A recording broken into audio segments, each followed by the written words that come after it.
Have you ever looked out at the North Sea and just wondered what's down there, under all that water?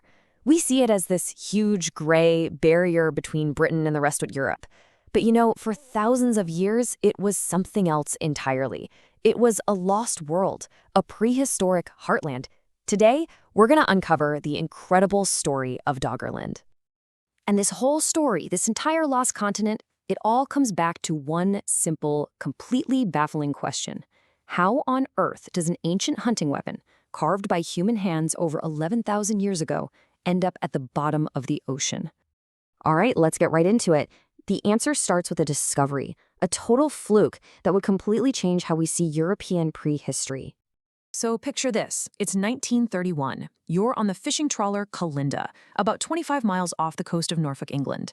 The crew is dragging their nets along the seabed, expecting the usual haul of cod and whatever else. But this time, their nets snag on something heavy, and definitely not a fish. They haul up this huge, dense chunk of what looks like black mud. It's called moorlog, and it's basically ancient peat. Now, what's so cool about this stuff is that it's a perfect natural time capsule. Because it forms without oxygen, it can preserve things for thousands of years, things that would normally rot away to nothing. And stuck right inside this lump of moorlog was a beautifully carved spear point made from antler. Archaeologists knew the design right away. It was classic Mesolithic, or Middle Stone Age. And later on, radiocarbon dating confirmed it was an unbelievable 11,500 years old.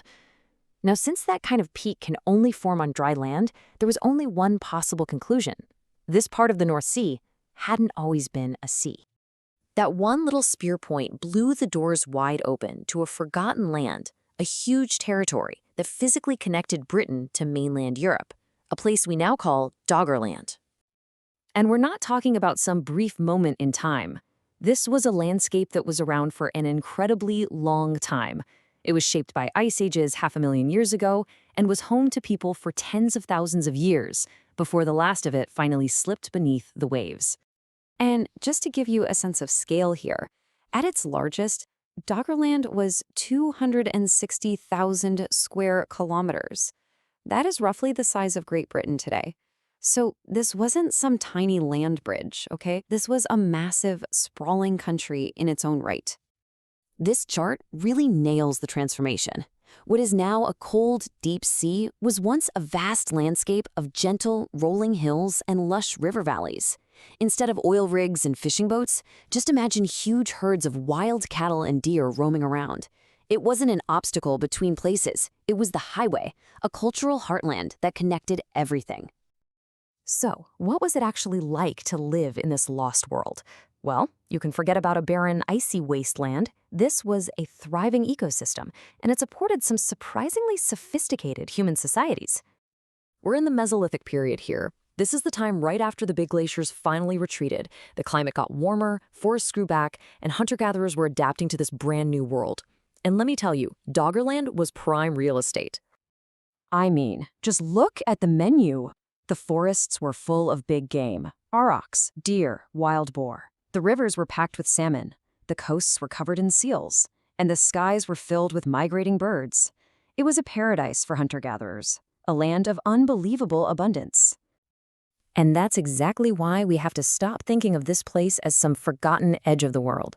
All the evidence we have points to it being a central hub, a place that drew in people and animals from all over. It was the heartland. And the people who lived here? Forget any stereotypes of simple cavemen. The evidence suggests they had a much more settled lifestyle, with semi-permanent camps they'd return to season after season. They were expert boat builders navigating the rivers and coastlines, and we know they had rich spiritual lives too. These were sophisticated people. With this vibrant world, this bustling heartland, well, it was living on borrowed time. A force of nature incredibly slow but absolutely unstoppable was already working to wipe it off the map. As the last ice age came to an end, the colossal glaciers that covered half the globe started to melt, and all that water had to go somewhere. Over thousands of years, this caused global sea levels to rise by a staggering 120 meters. Just try to wrap your head around that number. It's an almost unimaginable amount of water pouring back into the oceans. The process was gradual, but it was relentless. The glaciers melt, the oceans rise. For the people of Doggerland, it would have felt like the world was slowly shrinking. Generation after generation, they would have watched the coastline creep further and further inland. Low-lying plains would have turned into marshes, and then eventually into shallow seas. This rising sea literally redrew the map of Europe. First, Ireland was cut off and became an island. Then the English Channel started to form. By about 6200 BC, the water had swallowed almost everything. The only thing left of the once mighty Doggerland was a large island of high ground, basically the Dogger Hills. But the final chapter for Doggerland wasn't a slow fizzle. Oh no. The slow creep of the water just set the stage for a single cataclysmic event that delivered the final devastating blow. Just imagine it. It's a totally normal day in 6100 BC. You're one of the thousands of people still living on this last great island of Doggerland. You have absolutely no idea that hundreds of miles away, a geological time bomb is about to go off. The event is known as the Storga Slide. What happened was a massive chunk of the seabed off the coast of Norway, an area the size of Scotland, suddenly collapsed and slid into the deep ocean. It was one of the largest landslides in known geological history. An underwater collapse like that triggers a tsunami. But this wasn't just any tsunami. It was a mega tsunami. To get a sense of its power, just look at this comparison. The wave that hit the coast is estimated to have been around 10 meters high. That is double the size of the 2004 Indian Ocean tsunami that we all remember. For the low-lying Dogger Hills, a wave like that, it's a complete wipeout. And in a single day, that wave would have washed over every last remnant of Doggerland, submerging it completely and, for the final time, severing the land connection between Britain and the continent. That was the day Britain truly became an island. The story of Doggerland is just an amazing reminder that the map of the world we see today is just a snapshot in time. This was a real place, home to thousands of people for thousands of years, and now it's completely gone, lost to the sea. Which really leaves you with a tantalizing question, doesn't it?